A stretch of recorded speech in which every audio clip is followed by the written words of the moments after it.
Hello everyone, welcome back. We are back with a launch stream. This could be first one. No.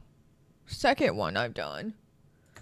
So this one is actually gonna be a demo mission from European Space Agency or ESA. Let me get the notifications going first and then we will get right into it. Yeah, about... Oh, they just started the stream. But it's gonna be a while since the launch time is a little bit. But don't worry, I'm keeping an eye on the stream that we have. We'll see how this goes.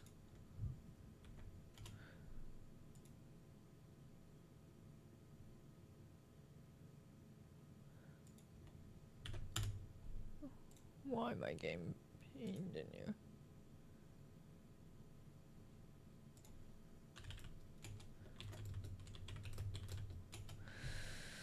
I think I did. Oh, no. I forgot one more. There we go. All the notifications are on working. Right before we get into the launch, however, I don't have my launch stream on just yet because I am waiting until the countdown. Or slightly before the countdown. Which is about... They started to stream a lot earlier than I thought they did. Let me look and figure out what's going on. Are they launching earlier than expected? Because they moved the launch back 30 minutes because of some sensor issue, but they fixed it. So... Oh, they're launching it in an hour. Okay, they're supposed to start the stream a little bit earlier. Okay, they pushed the launch back. Because technically it was supposed to launch now. When they pushed it back 30 minutes, and I guess they pushed it back an hour. Alright. Yes, I'm keeping an eye on X, and I'm using the launch stream directly from the European Space Agency. There we go.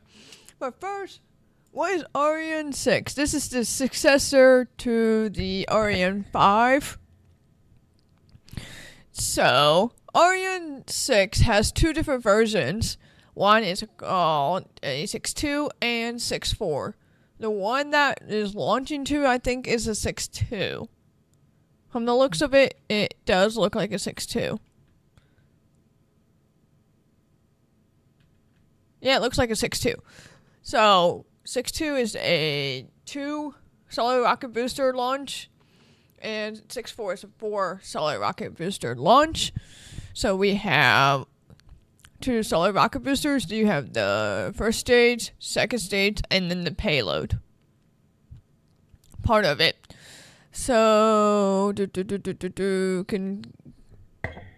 6.2 with the 2 solid rocket boosters can launch payloads up to 4.5 tons to geostationary transfer orbit or 10.3 tons to low Earth orbit.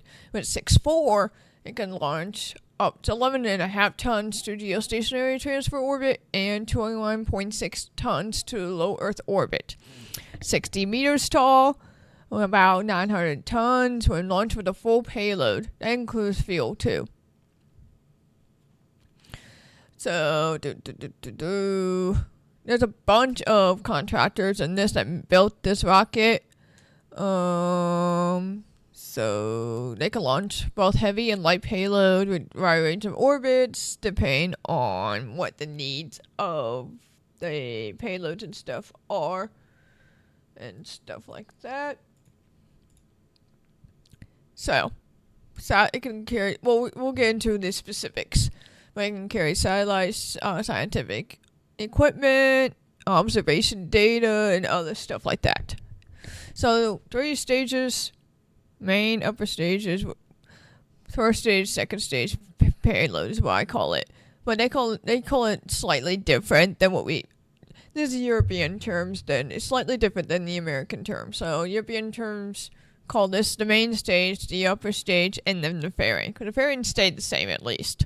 But the main stage and upper stage, they call it slightly different. We call it first and second stage. They call it upper, main, and upper.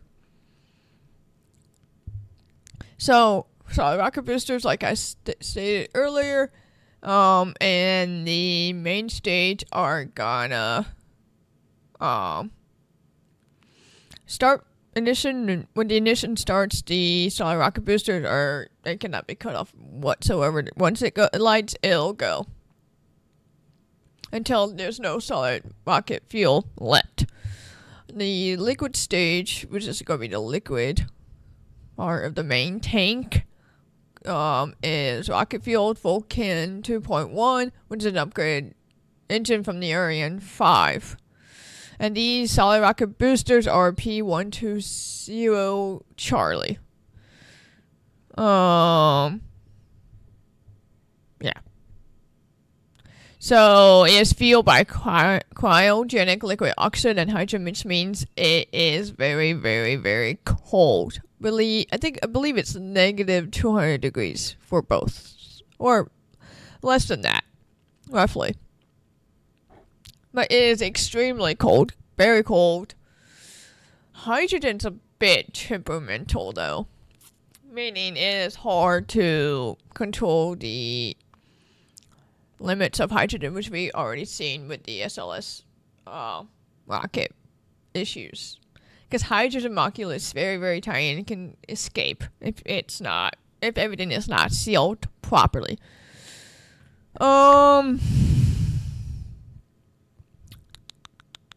Let's see what else it says about the upper stage.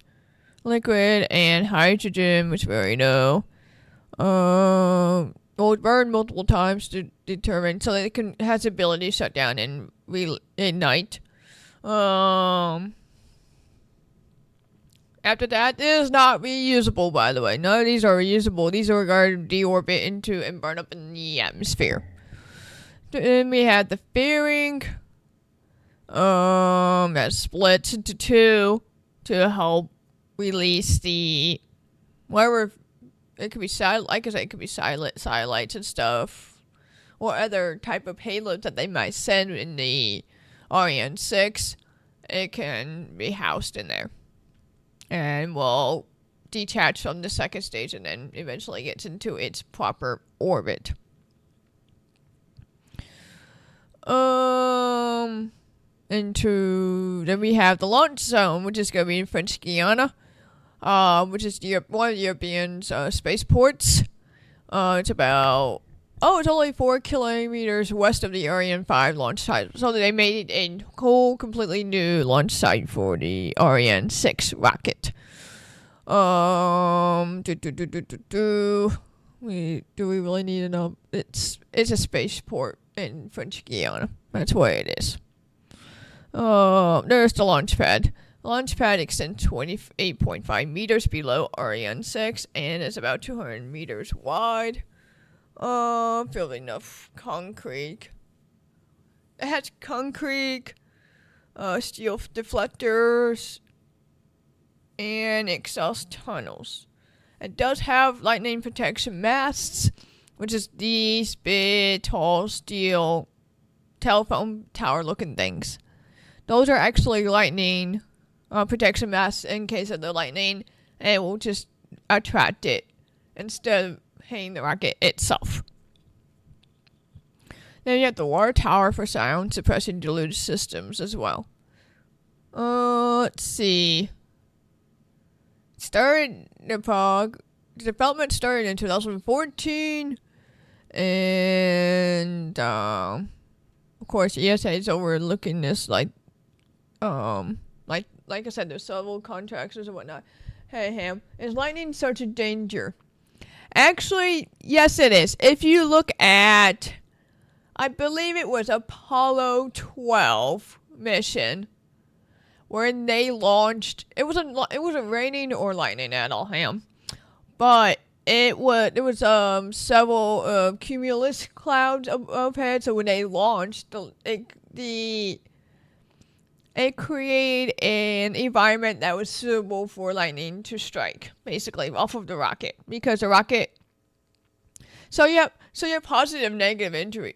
This goes into meteorology. You have in a thunderstorm, there's positive and negative energy, and of course, when opposites attract, things can happen.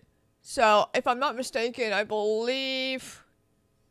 Let me look this up just to make sure I'm right, because this has been a while.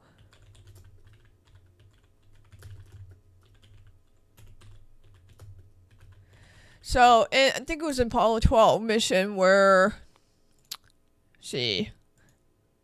So, yes, I was right. Here is a graphic. So, yeah, so Apollo 12, when we had that something sequel to aux, or a CE to aux, that was the command to restore the backup power. Because the lightning knocked out the main power. So when they switched to aux, which is auxiliary power, so they were using backup power and they were able to continue with the mission. So here is a quick graphic. So you have positive and negative, positive and positive. So the rocket itself is positive energy, whereas the atmosphere in the cumulus cloud is negative energy. When it happens, it creates a perfect environment to create lightning. So, yes, it is bad for the rocket and the payload itself, because it can knock out power, it can cause electrical issues, and other things like that. So these 4 lightning rods help it with it while the rocket is on the pad. Of course, they do a systems check constantly just to make sure the rocket's in good health and the payload's also in good health. So that's the reason why we have that. That was been added since the Apollo 12 mission, once they realized what caused the main power to go out, and then that's when they realized they created a perfect environment for lightning to happen.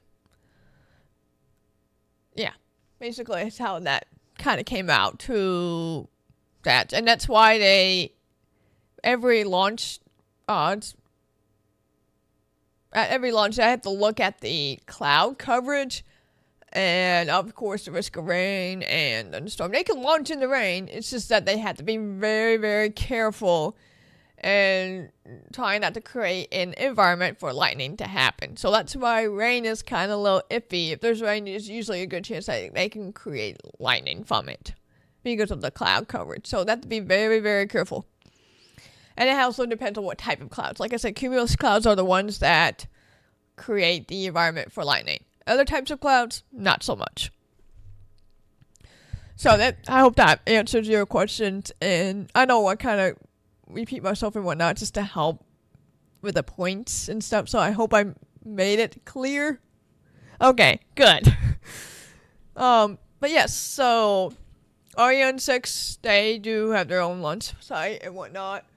And then, of course, they have several contractors. And some of the parts that they have is from Ariane 5 upgrades. So, like I said, I have launch system requirements for institutional missions, requirements and stuff for the launches. So let's move on to what is happening first today. This is our first launch right now. This is their demo mission launch and whatnot. Hi. I'm just streaming. Yeah, this is their first rocket launch from Ariane 6 from the ESA. If you remember Ariane 5. Mm-hmm. This is their updated rocket. Sorry about that, guys. But yes. So, like I said, this is not a reusable rocket, which is kind of really dumb because they kind of do need to be reusable at this day and age. But you know, ESA is always behind. So today, if I'm not mistaken, it is gonna be launching. When I'm just keeping an eye on X. Under 1 hour. Okay, well that doesn't. Do we even have what I does this have live coverage? Well, this is I'm not using the broadcast stream. I'm using the clean stream. That way we can use it. That way we won't have to deal with the broadcast issue. Okay, nose. Okay, so 2000 BST is the. Okay. I need to convert this to my time.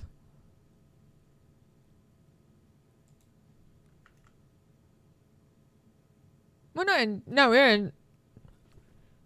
We're in daylight now? I don't even know what. No, we're not. We're in. We're in. Oh, you're not helpful. This is not helpful. Just give me the time.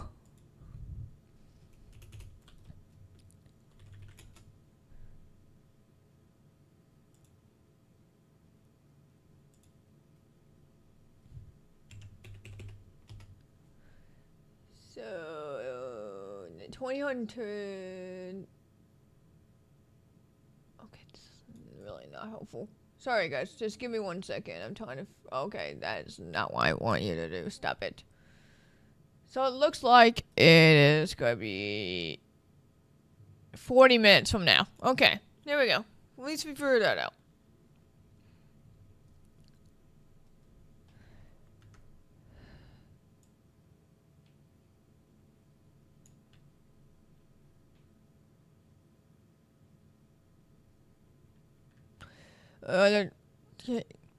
Okay, so it's in 40 minutes from now. Alright.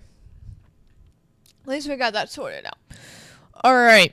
So, like I said, we'll have different satellites, be able to launch satellites and experiments and stuff like that for bunch of companies or universities, research institutes, and other places which will be on its first flight, which we will get into it soon.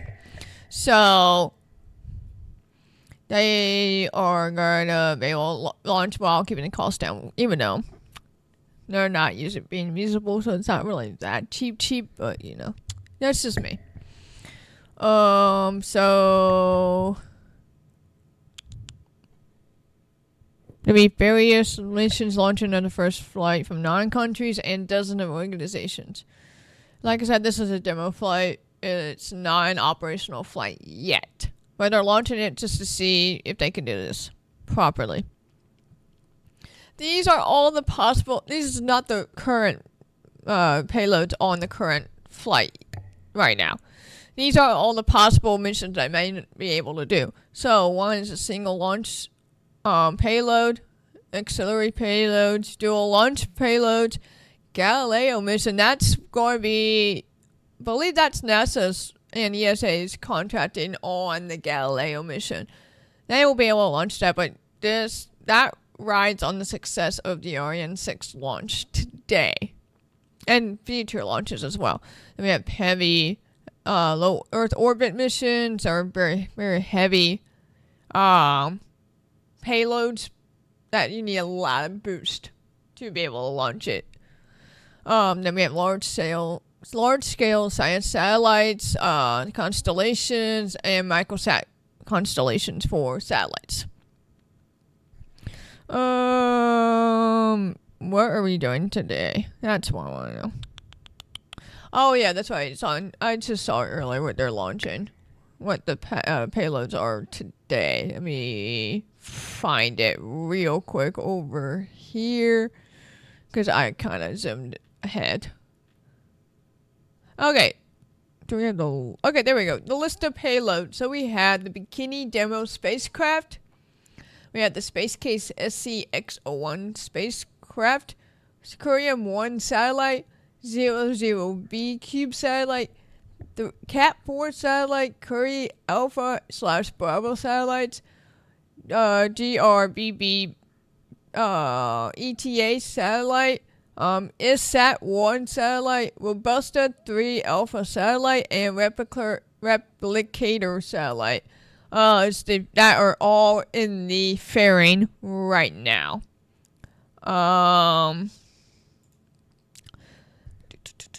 So 2 of them are re-entry capsules. So the Space Case SCX-01 is by Ariane. group. And then Nick's Bikini is by the Exploration Company. That are all re-entry vehicles once they figured it out. The experiments are the Paris. Oh, they updated it. So they changed the name slightly up here on this graphic. So the experiments are Perisat, the Peregrinius, Liffey, and Sidlock. And then we have CubeStats, and Deployers is the one I went through. All this is going to go into low Earth orbit. None of them are going to geostationary orbit.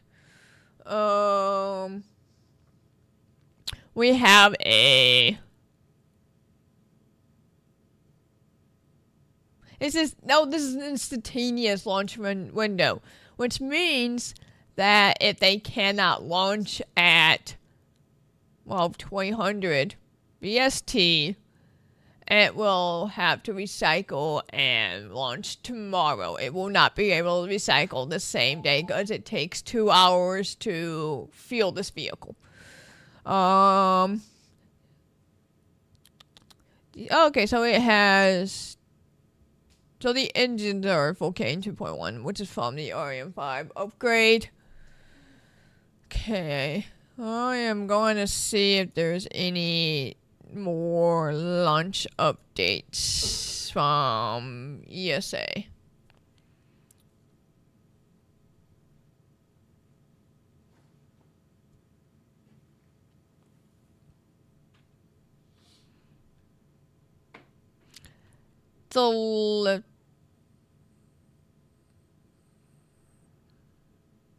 Okay. Just give me 1 second while I look up for any other things. But yes, so those are all of the satellites and payloads and other things that are on the Ariane 6 payload currently.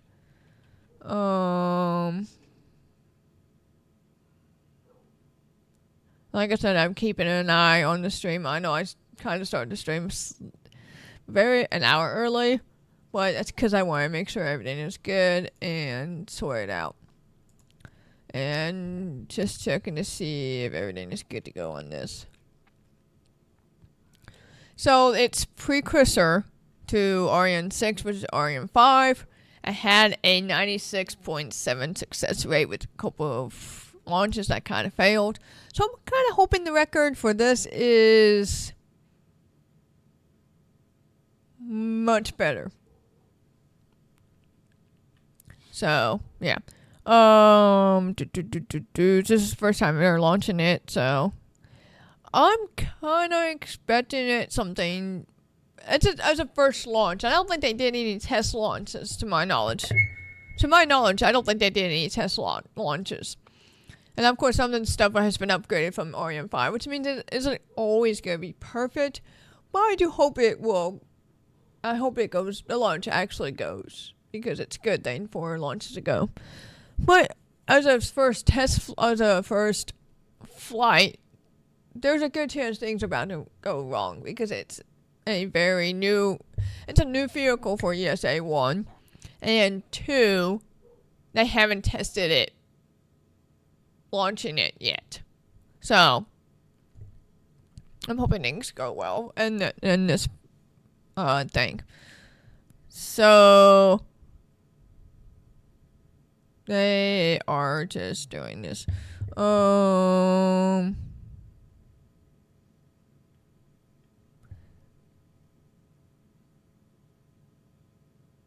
Oh, curious by NASA. So we do have a NASA payload on there as well. And planetary transportation systems as well. So these are all of the. Is that all of it? Nink's Bikini. Oh yeah, it is all of it. Well, I just could scroll down and named them off. Oh well. I believe there's a couple more sats and experimental and stuff like that. There's 2 re-entry capsules, experiments, and these are all satellites that are going to be operational. Is there anything else? I just saw that. Oh, if you want to learn more about each payload, let's do that because we have a lot of time. Start with this. Yeah, we'll go through each detail of what each payload does and whatnot, and then we'll check back at the site. Right now, we're watching the rocket at the moment, sitting on the launch pad. So this is the first of the payloads. This is gonna be a re-entry vehicle into the Earth, which means it's gonna return back to Earth once it's spent its time in space. And it's built by Ariane Group that made the Ariane 6 rocket. Is behind the company behind it. It's gonna be attached to the upper stage for it's a 3-hour long mission. Okay, cool. It will detach 6 minutes before the upper stage deorbit and head for fiery control destruction. Oh yeah, that's right. Because none of them are reusable. They're gonna burn up in the atmosphere. Show off the opposite side of human and survive the intense heat that builds up in space. So they're basically testing the heat shield on this. I think they're testing a new material, it looks like, of it. I'll use ablative materials as the outer layer heats up and burn off and will be whisked away, taking the heat and build up with it and on the next layer until splashed down. This is the same principle. Its unique selling point is that heat protective shield is made of carbon resin called Nexco resin. It's also the structure, whereas in most spacecraft shields are glued or bolted on, often in tiles. It is monolithic heat shield structure of the capsule itself. Many benefits from weight to simplicity and cost. So they're basically testing out a new heat shield property, basically. So they're going to test it out and see how it goes. That explains why it's on the later end of the mission, to see how well it stood up. Carbon resin? That does sounds very interesting. We'll see how that goes. Hold on.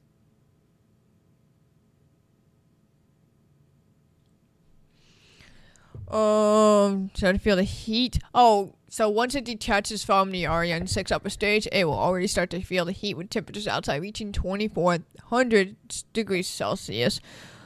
For you Americans, it's gotta be 4,352 degrees Fahrenheit. And then they're aiming to keep the temperatures inside the little capsule thing that they got to be below 60 degrees Celsius, which is 140 degrees Fahrenheit. That's pretty warm. That is very warm. Or avionics and symbols. They should keep it a little bit cooler than that, but that's just me. 140 degrees Fahrenheit is pretty warm.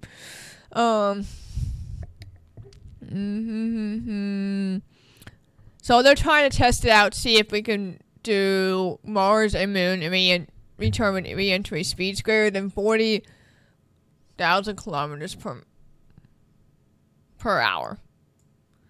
So for Americans,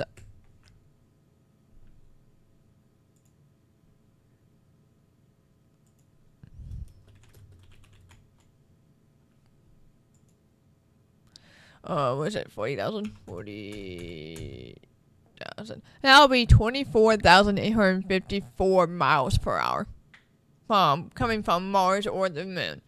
Because the greater the distance, the faster you travel to hit into the Earth's atmosphere. So it's going to be a very extremely hot and fast re-entry, basically.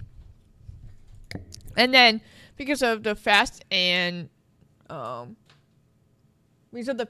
re-entry, the temperatures of that's going to be even greater than it is from coming from like the International Space Station due to its closeness to the Earth and the fact that it's in low Earth orbit. So the temperature is slightly cooler, but it is still very, very hot. And we're trying to use the atmosphere to break with the slow re-entry, and then using the parachutes and whatnot for the re-entry. So we do have a T-minus 2650 seconds right now. They're just doing their little talking right now.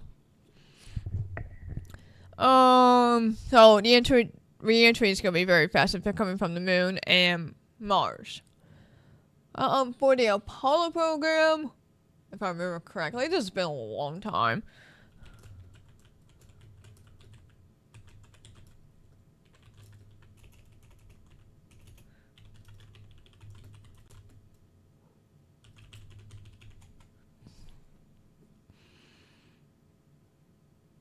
So, if we're going to go off of Apollo 10, which is the fastest re-entry, and it reached 24,791 miles per hour. So, that's still pretty fast.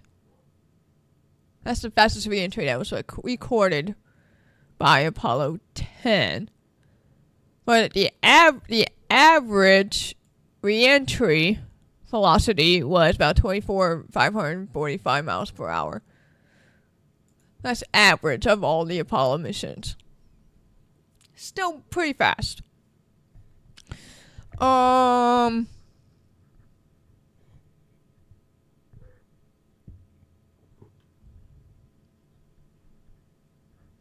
they just basically made a small little test thing. So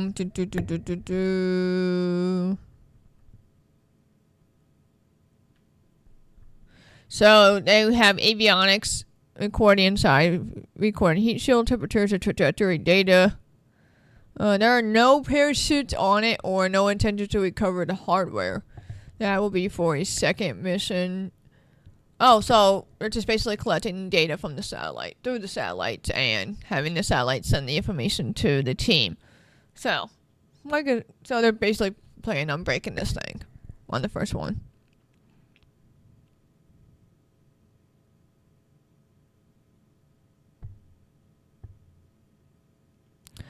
Yep, that would be it for the first mission, which is actually pretty interesting.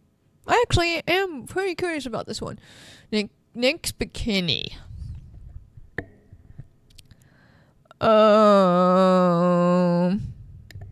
Ballistic re-entry demonstration. That's okay. 60 centimeter diameter, about the size of a large lampshade, that will allow exploration company to get their first data on atmospheric re-entry and wow, I cannot speak. Calibrate. There we go. Calibrate their mathematical models. Will be a chance to also fly down to Earth. Has been designed to survive the intense heat endurance during reaching up to 21,000 degrees Celsius, which is very hot, which is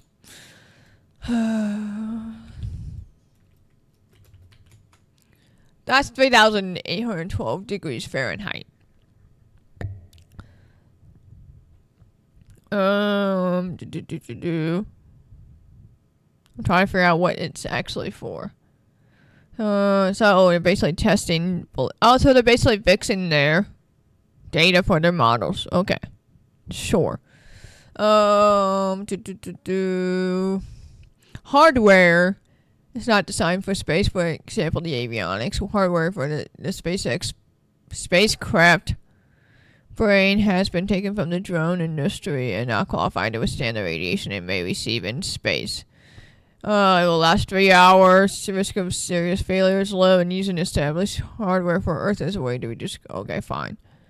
Momentum during its descent in the Pacific Ocean, it'll be using a standard satellite phone. Well, that's not very surprised. I'm not surprised by that at all.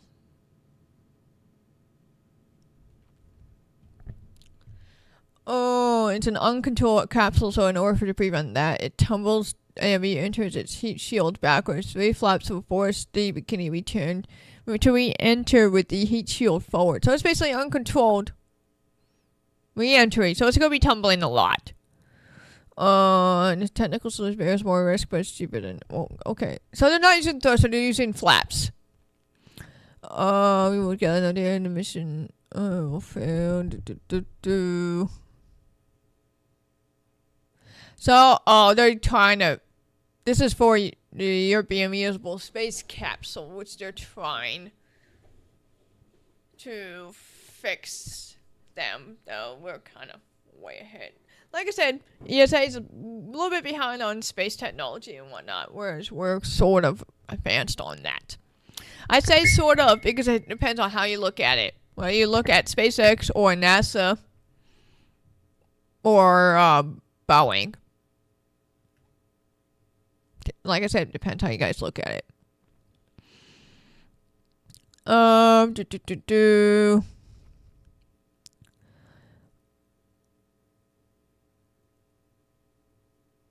Okay, that's the reason why they named it Nick's Bikini. Okay, cool. Because it named it because of the capsule might mostly be naked when it splashed down in the bikini swimwear when it was invented in the 1960s.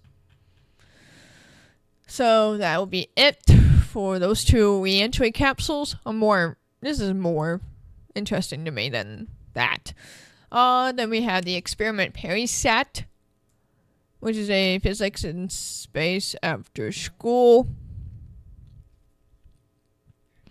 So PeriSat's project, what materials work and what's best to get rid of heat in space. So they're testing what materials is best to get rid of heat in space, because heat is not a good thing.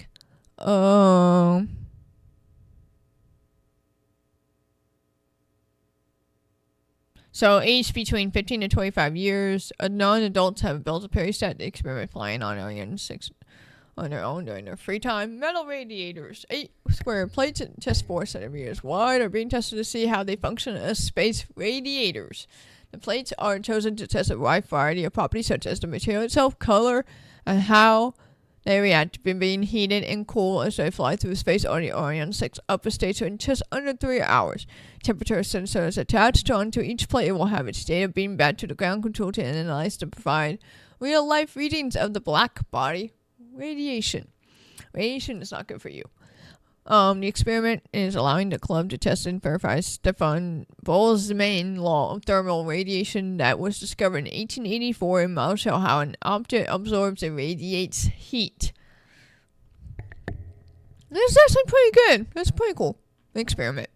PeriSat is not the first project from Gareth Aerospatials to leave the Earth's clutches of gravity. Since the club was founded in 1964, it has already flown 8 experiments into space, and this will be their 5th launch from European spaceport in French Guiana.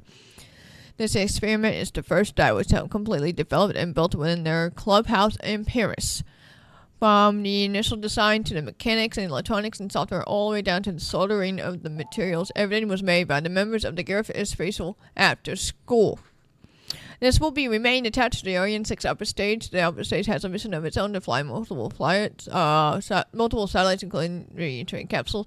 PeriSat will be piggybacking on this and gather data as it orbits its rays and adjusted by the Vinci engine, and will be restarted multiple times during the launch. The data that PeriSat will be seen to Earth will be received by the Swedish Space Corporation's telemetry Kiruna station in Sweden. So it's basically piggybacking until re-entry.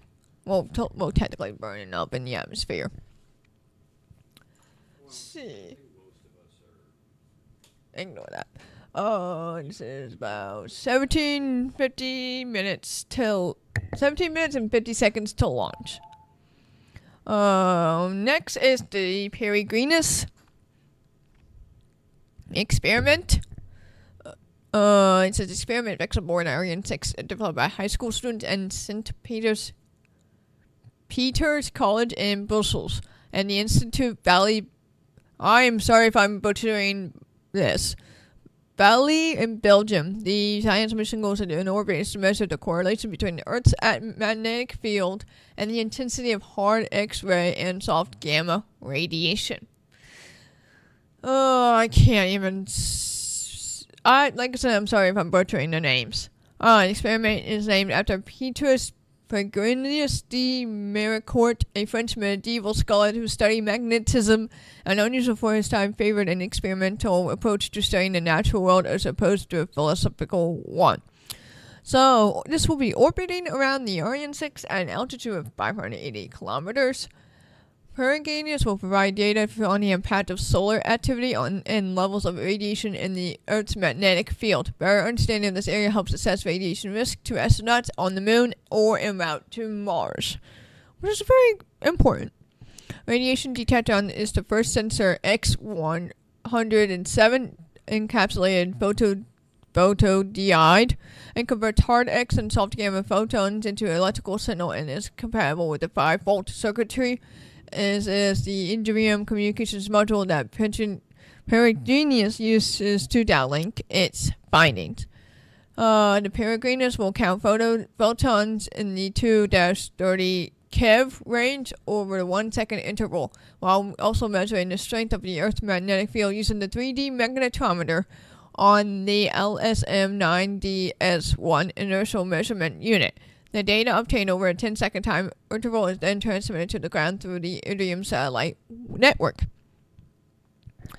So 9 degrees of freedom. We can tell where the Earth is and how fast the freedom is moving in 3D space by measuring gravity.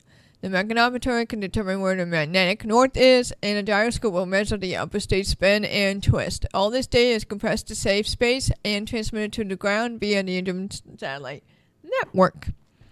So they're basically testing everything on that little experiment, which I think is pretty cool. Now we're moving on to LiFi. Lightspeed Secure Communications. Oh, we technically had kind of something similar to that. Alright. Wi-Fi is radio ways to send data without wires, providing wireless internet and network connections. Li-Fi does the same thing using light, that certain applications may offer greater security, higher bandwidth, lower cost, and power consumption compared to using Wi-Fi. LEDs can switch on and off in several billion times a second using the invisible spectrum of light in the infrared OLED converts information into binary data like optical Morse code. This I can't even speak and read.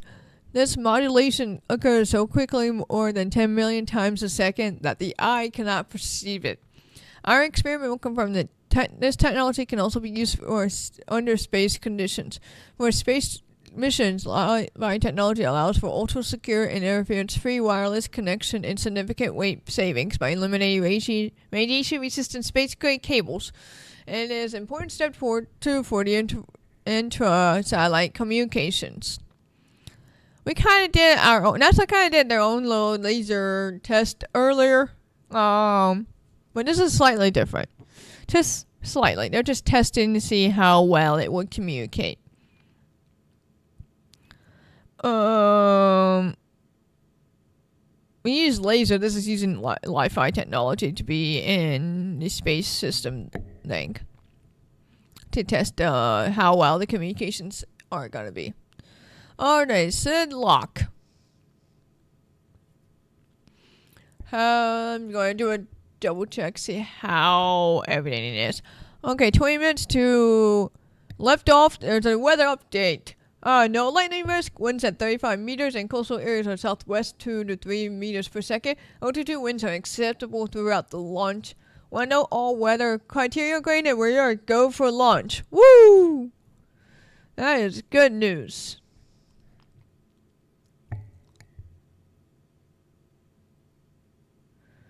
Yes, so we are all go for launch at the moment, which is good. I just didn't know. I didn't know go away or go pull right now. And we are about 12 minutes and 30 seconds to launch. So, set lock is with a broad spectrum signal deliberately spread over large radio bandwidth. Binary data that is modulated to get all the necessary information about the space effective signal. So this is basically another way to capture data off of the spacecraft in a better way.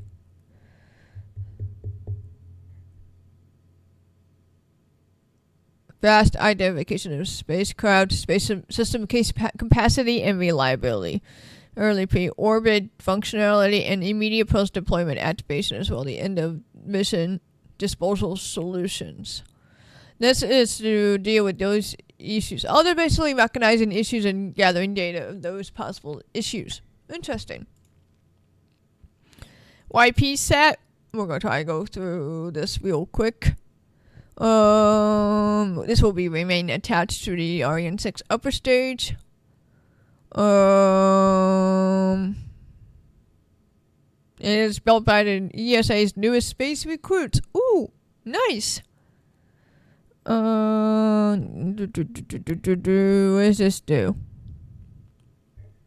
Quantum space sensors to measure the Earth's magnetic field along the launch trajectory, and the onboard antenna for ham radio communications. Ooh. Okay, that's what its goal for that one is. Okay, Cube. Let's see. I'm gonna go what it's for. It's developed by the Technical University of Berlin and Berlin-based company Rapid Cubes. It'll be launched in low circular orbit, just 580 kilometers above the Earth's surface. It is a single satellite. Issues are very important. People on Earth, reliable, energy-efficient communications, and wildlife protection. So basically, wildlife protection and conservation, and then the technical research on how to prevent space debris. So that is their two goals for this satellite. Sirium 1 is going to be manufactured by Berlin-based company Planetary Transportation Systems. Heard about that a lot. And also in partnership with the Athens-based Libre Space Foundation. The goal for this is going to be testing and developing open source hardware and software to help enhance global communication infrastructure and educational opportunities in space technology. It will use the SatNOG's ground station network, which consists of more than 200 stations around the globe, open to anyone to use, with all the results made to the public and data freely distributed under Creative Commons. Oh, good for them. Then we are moving on to RAMI. RAMI, the Interplanetary Deployer.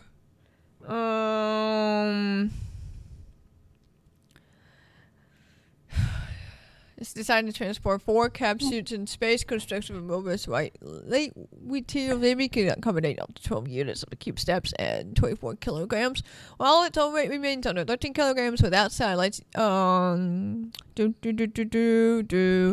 it's basically a payload that's capable of housing CubeSats that exceeds standard dimensions, providing advanced features and enhance and simplify CubeSat missions. So it's basically a house that will deploy payload. This is our testing payload provider thing. Sure. Exopad Nova.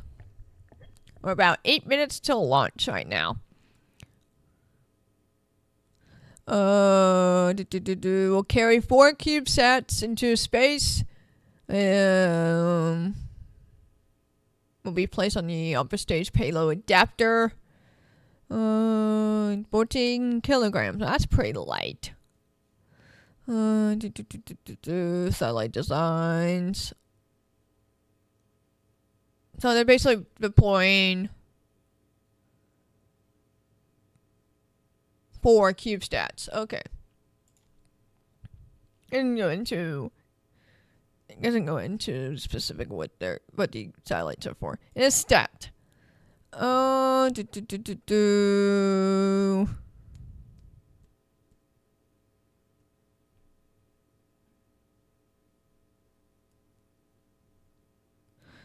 The University of Lisbon in Portugal has developed the smallest type of CubeSat. A cube just 10 centimeters wide. That's very tiny. We'll be orbiting overhead at 587 kilometers above our planet.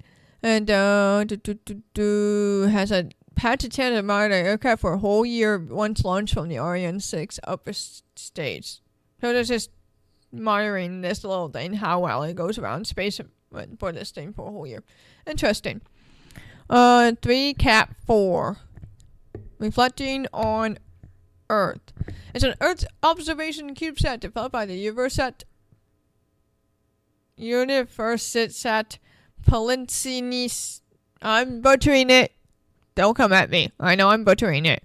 It's by the University of Palencia de Catalunya in Spain.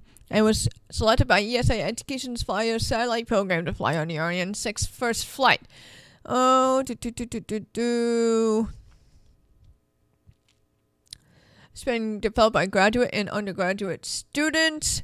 Have designed and built and validated the vast majority of its components.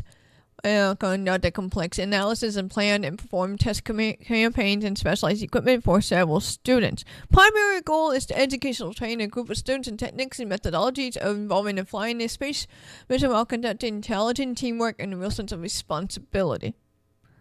Technological has scientific and technological objectives. Primary scientific would be measure several important climate variables using a technique called Global Navigation Satellite System Reflectometry.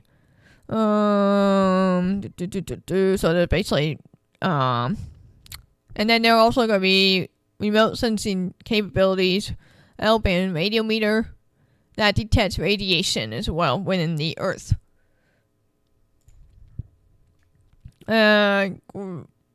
Gerbeta,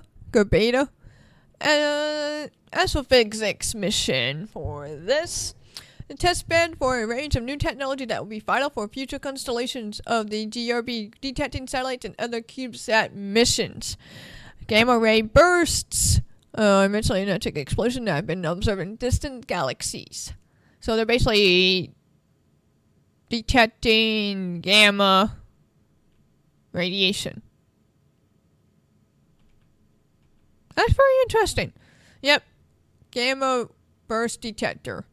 Robusta 3 for weather and radiation. Extreme weather, including flooding, is becoming more frequent as climate change plays its flow on the planet. One of many regions to be hit by floods in the recent years. So they're basically going to try to quantify the accumulation of water vapor over the Mediterranean Sea and improve forecasts of severe rain leading to flooding. So they're basically detecting the accumulation of water vapor. Curry by NASA. It is an interferometry experiment from NASA. Will measure radio waves coming from the sun and other radio sources in the sky. Must be measured in space as they are absorbed by the Earth's ionosphere, a region extending 30 to 600 miles above the Earth's surface, composed of ionized gases and created as solar radiation interacts with the upper atmosphere. There you go. And last but not least, the replicator. Oh, 3D printing in open space. Replicator mission from Warsaw, Poland, Berlin, Germany. We'll be demonstrating new 3D printing technology in orbit, potentially open the door to new space structure that couldn't be been possible otherwise. This is going to be interesting as well. Alrighty, that is all of the payload. Let's move this stream over to the actual launch stream. We are about 2 minutes and 50 seconds till launch of all these payloads. Very, very interesting. So I'm actually interested in out of all those payloads. Let me rephrase. I'm really interested in 3 payloads out of that whole list. The last, the 3D printing payload, the gamma ray detection for distant galaxies and stuff like that, and one of the re-entry vehicles that is tested in new carbon resin materials. That one I'm very interested in. About 2 minutes away from launch of its first rocket. Most of these are very experimental, which is really cool. And then the rest of it are actual operational satellites. Everything is still go. We'll turn this on. If there's any sound, that is. There's seriously no sound. Well, I'm sure there'll be sound when the lights. Let me check, make sure to turn this down. Let me turn my mic down just a little bit. That way you guys can hear the stream once the rocket launches. About 1 minute and 15 seconds to launch. This is the French control room. À tous de DDO, attention pour moins d'une minute. Of course, this is in French. Because French Guyana is a French territory. Top I0 moins une minute. So if you guys speak French, there you go. You probably know what the launch director said. I know that's the launch director because I can read directoré, which means director in French.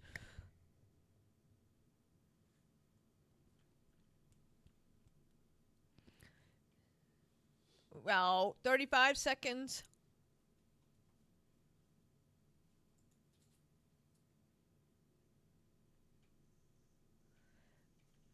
$25 seconds.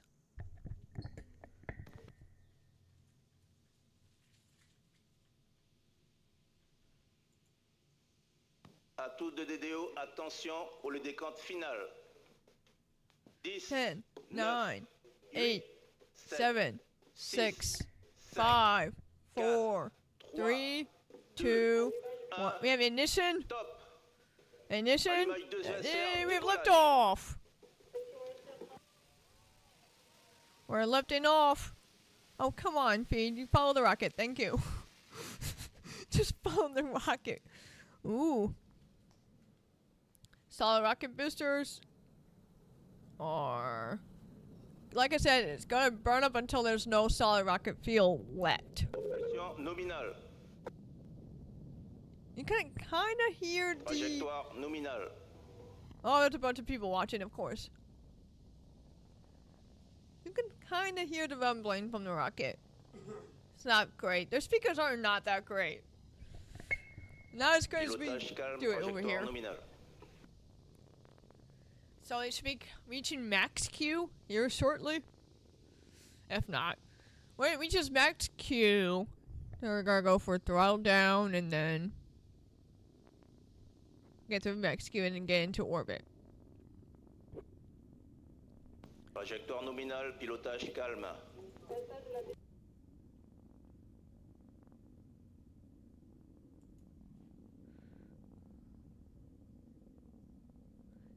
This is the 132nd orbital launch attempt around the world in 2024. Wow.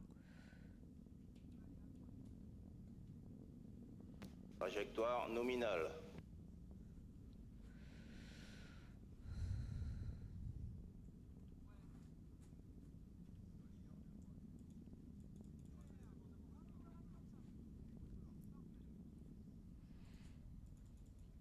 Acquisitionne la télémesure par la station de Saint-Jean, propulsion nominale.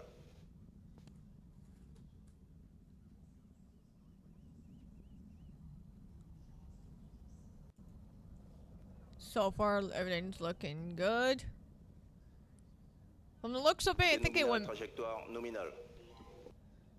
From the looks of it, I think it passed max Q. So, those, like I said, those solid rocket boosters are gonna burn until there's no solid rocket fuel, and then there's the stage separation. Séparation des ESR. Oh no, my bad. Not stage separation. That is the solid rocket booster separation. My bad. I'm sorry, excuse you? Propulsion nominale, trajectoire nominale. Okay, their cameras are slightly delayed. But at least they're in space now.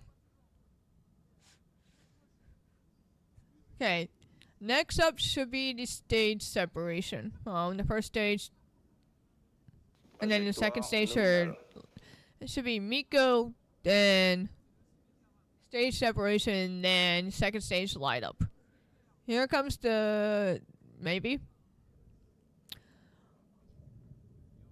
Okay, ESA is not perfect on their streams at all. Because they don't launch as much as we do. Pilotage calme, trajectoire nominale.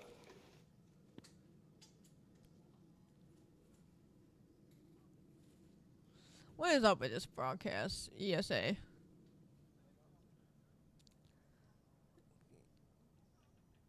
Everybody's watching the same streams, and we're like, trying to figure out what's going on. Séparation de la coiffe.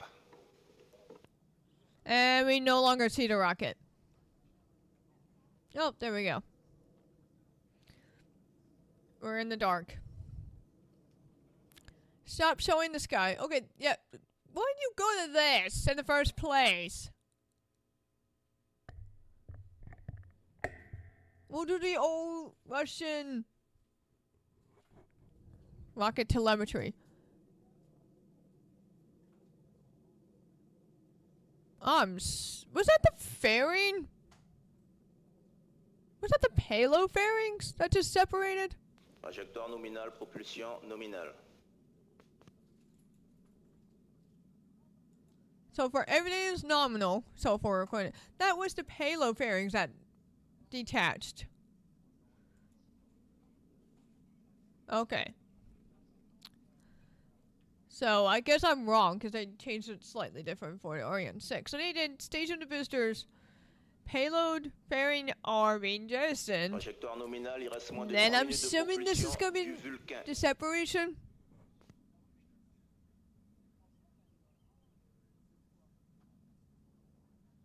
We're still on the first stage, or the main stage, if you're using European talk.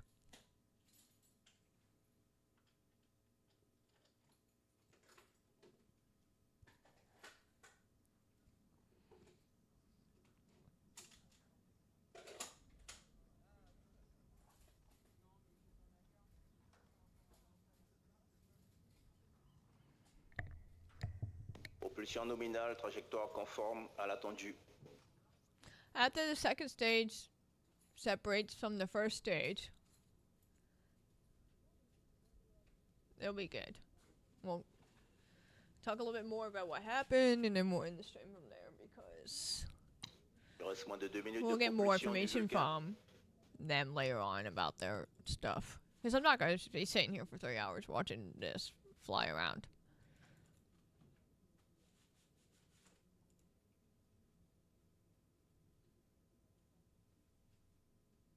I'm just waiting for this separation to happen.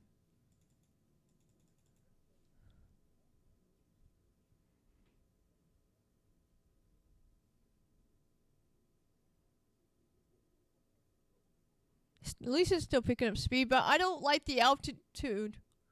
Not the altitude, the attitude control of this.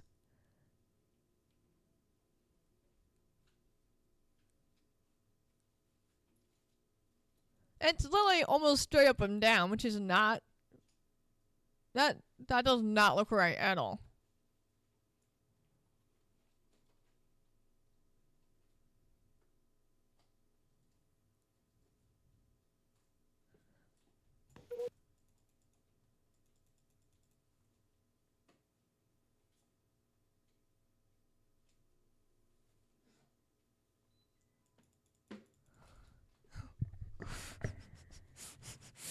Chat, this does not look right whatsoever.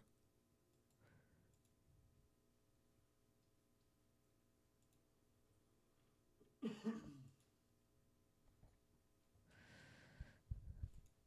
leaving? It's early? I gotta fix that, guys. Oh, okay. Hold on, chat. Fin de mission sauvegarde. Be safe. Love you. I'm gonna try. Love you.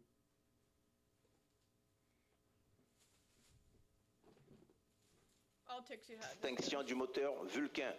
Yep. Can you lock the door for me? Séparation LLPM. Thanks, love.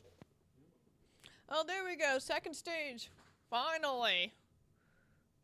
That took so long. Allumage du moteur Vinci. Okay, clapping is a good sign.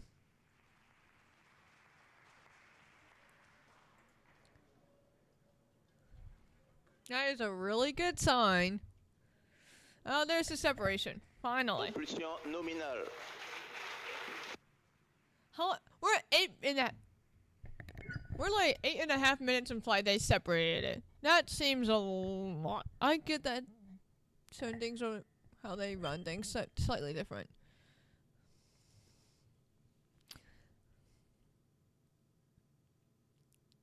See, a lot of people on X are saying the same thing as I am. The attitude, going straight up and down.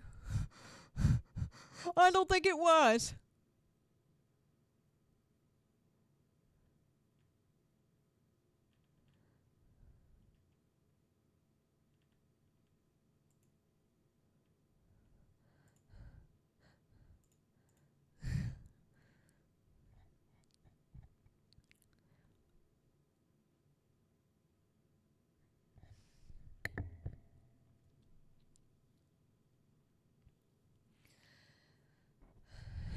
We'll see.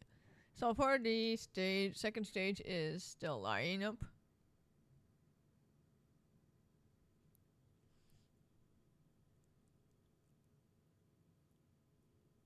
think we're still watching views from the second stage.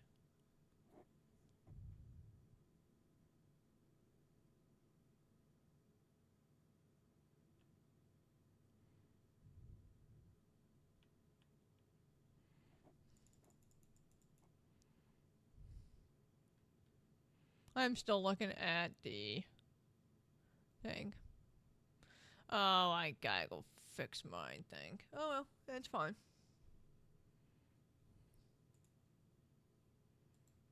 It's fine.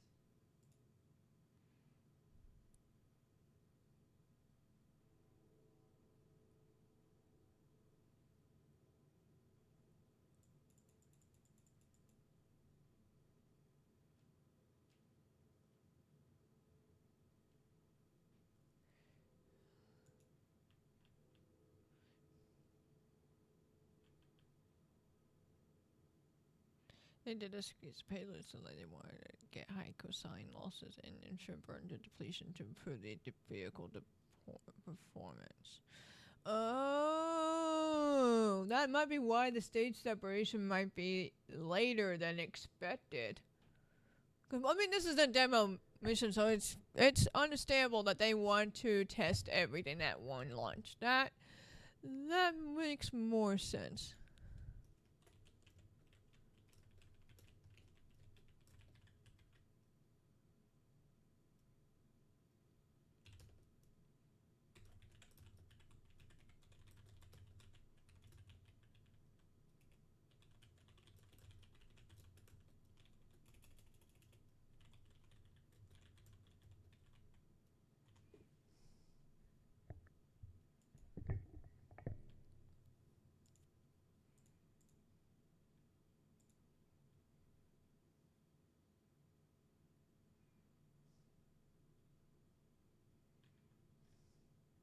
Yeah, they're following the telemetry on screen, which is this little thing right here.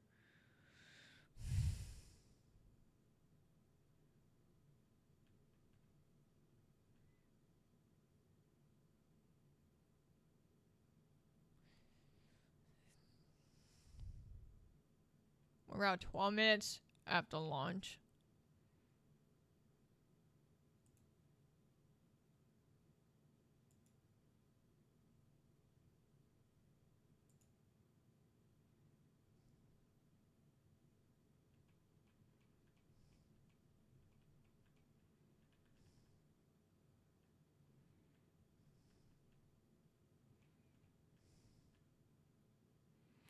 Should we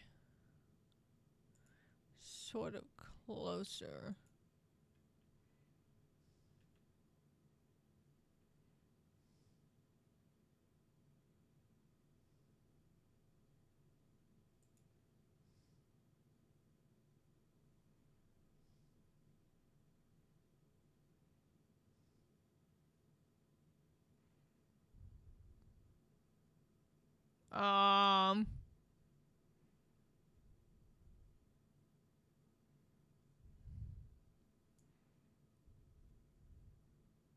Why is it spinning?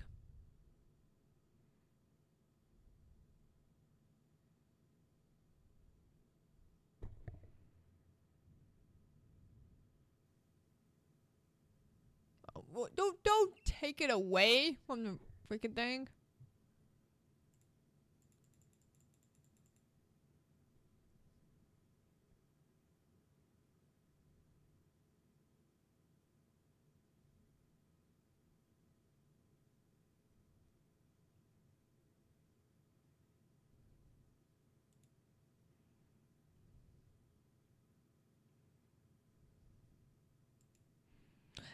Everybody's complaining about the non-usability of Ariane 6, which is true. It's not reusable whatsoever. Okay, it's still lighting up, or whatever. They said it might be a 10-minute burn, so. Then once Seco happens. Pilotage calme, trajectoire nominale. Fin de visibilité par la station de Saint-Jean-du-Maroni. Know what the frick he says.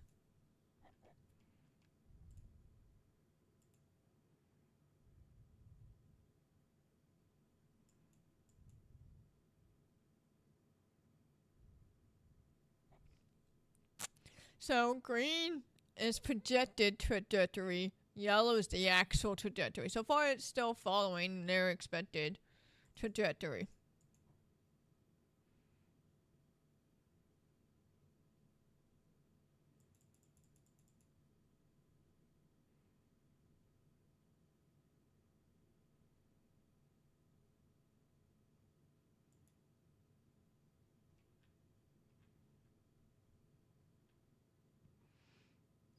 See. 10 minutes and 42 seconds should put the vehicle in a 300 by 700 kilometer 60-degree orbit, roughly.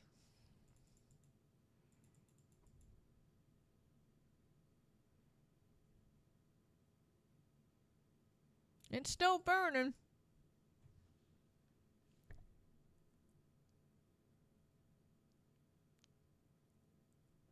At least that's the projected orbit that they're trying to get into, but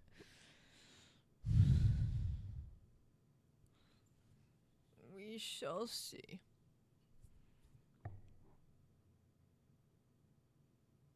For the most part, it's successful so far.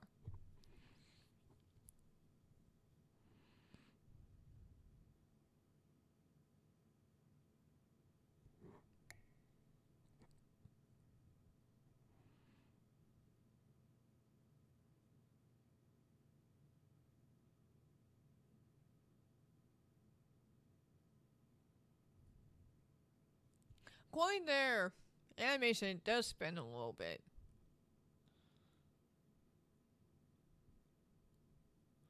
So I guess it is. Their rocket's kind of expected to spin a little bit. What the hell? ESA, we don't care. I mean, that's kind of cool, but we want the rocket, thank you. That's all we care about.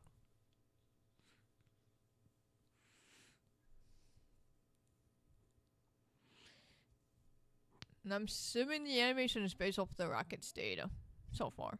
If they actually do it properly.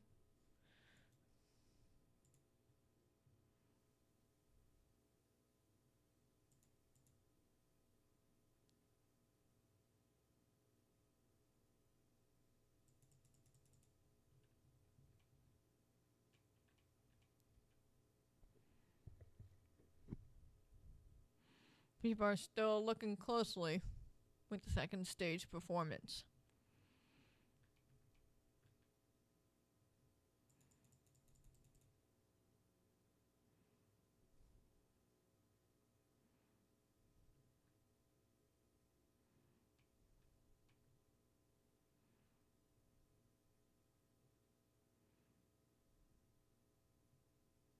reste moins d'une minute du moteur de l'étage supérieur, Vinci. No idea what he said. Like I said, this is all in French.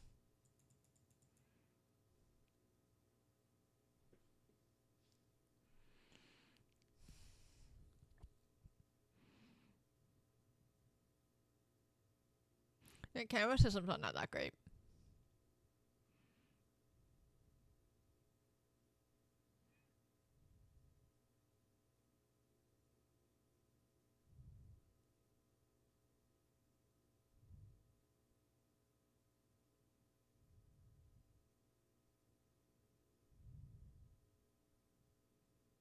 Extinction du Vinci. The coffin, so I'm assuming the Seiko was successful.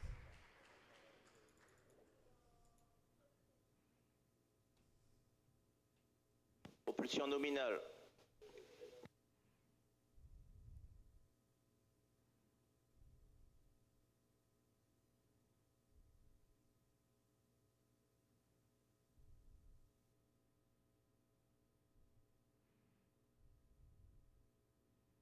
Alright, so I think it's in orbit. I'm waiting for confirmation.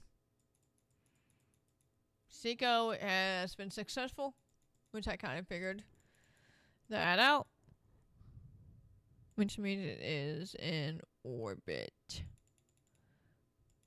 Waiting for confirmation. In English. Oh, he just reposted. Alright, guys. Now I will.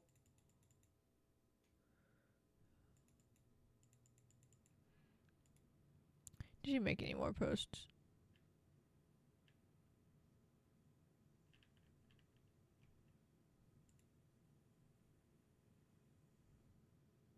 There we go. I am. Yes, I got confirmation. So, first thrust complete. Upper stage is now in orbit and is 300 kilometers from Earth as perigee and 600 kilometers away as apogee. Closest point, farthest point. So it is in orbit. There we go. Now it's going to be orbiting around for 3 hours until it deorbits into the Earth's atmosphere. So far, successful launch of Ariane 6. If you want to look more into it, go to either ESA or ESA Space Transport Systems X pages where they'll be posting up updates, and or watch the broadcast yourself as well. I will be getting off here shortly to get ready for a different stream. This will be the Armor Liberation stream with Ham, and it's gonna be the continuation of the Liberation. But other than that, I hope you guys enjoyed this, and I will see y'all in about 10 minutes. Thank you all for watching. I'll see y'all later.